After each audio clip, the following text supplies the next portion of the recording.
ಮಾನ್ಯ ಮುಖ್ಯಮಂತ್ರಿಗಳು ಕರ್ನಾಟಕ ರಾಜ್ಯಕ್ಕೆ ಮುಖ್ಯಮಂತ್ರಿಗಳು ಅಥವಾ ಕೇರಳಕ್ಕೆ ಮುಖ್ಯಮಂತ್ರಿಗಳು ಅಂತ. ಕರ್ನಾಟಕ ರಾಜ್ಯದಲ್ಲಿ ಇತ್ತೀಚೆಗೆ ಅತಿವೃಷ್ಟಿ ಆಯ್ತು, ಬಹಳ ಧಾರಾಕಾರವಾಗಿ ಮಳೆ ಸುರಿತು, ರೈತರು ಬೆಳೆದಂತ ಬೆಳೆ ಏನಿತ್ತು ಸಂಪೂರ್ಣವಾಗಿ ನಾಶ ಆಯ್ತು.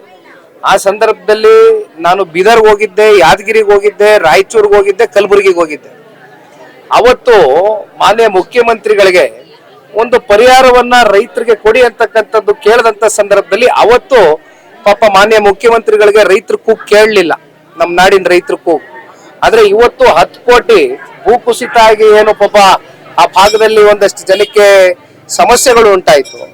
ಅಲ್ಲಿರ್ತಕ್ಕಂಥ ಮುಖ್ಯಮಂತ್ರಿಗಳು, ಅಲ್ಲಿರ್ತಕ್ಕಂಥ ಸರ್ಕಾರಗಳು ಇದಕ್ಕೆ ಪರಿಹಾರವನ್ನ ಘೋಷಣೆ ಮಾಡಬೇಕಾ ಅಥವಾ ನಮ್ಮ ರಾಜ್ಯದ ಬೊಕ್ಕಸದ ಹಣವನ್ನ ಮತ್ತೊಂದು ರಾಜ್ಯಕ್ಕೆ ಕೊಡ್ತಕ್ಕಂಥದ್ದು ಬಹುಶಃ ಅವರ ಒಂದು ಕುರ್ಚಿಯನ್ನ ಮತ್ತಷ್ಟು ಭದ್ರಪಡಿಸ್ಕೊಳ್ಳೋದಕ್ಕೋಸ್ಕರ ಕೇಂದ್ರದ ನಾಯಕರನ್ನ ಮತ್ತಷ್ಟು ವಿಶ್ವಾಸ ಸಂಪಾದನೆ ಮಾಡಕ್ಕಂತ ನಿಟ್ಟಿನಲ್ಲಿ ಬಹುಶಃ ಮಾನ್ಯ ಮುಖ್ಯಮಂತ್ರಿಗಳಿಗೆ ತೀರ್ಮಾನ ತಗೊಂಡಿದ್ದಾರೇನೋ ಅಂತಕ್ಕಂಥದ್ದು ನನ್ನ ಭಾವನೆ. ಈಗ ಅವ್ರು ಹೇಳದಂತೆ ಕಳೆದ ಚುನಾವಣೆಯಲ್ಲಿ ಜನತಾದಳ ಪಕ್ಷದ ಚಿಹ್ನೆ ಅಡಿ ಮಾನ್ಯ ಜಿಟಿ ದೇವೇಗೌಡರು ಚಾಮುಂಡೇಶ್ವರಿ ವಿಧಾನಸಭಾ ಕ್ಷೇತ್ರದಿಂದ ಸ್ಪರ್ಧೆ ಮಾಡಿದ್ದಾರೆ, ಜನ ಆಶೀರ್ವಾದ ಮಾಡಿದ್ದಾರೆ.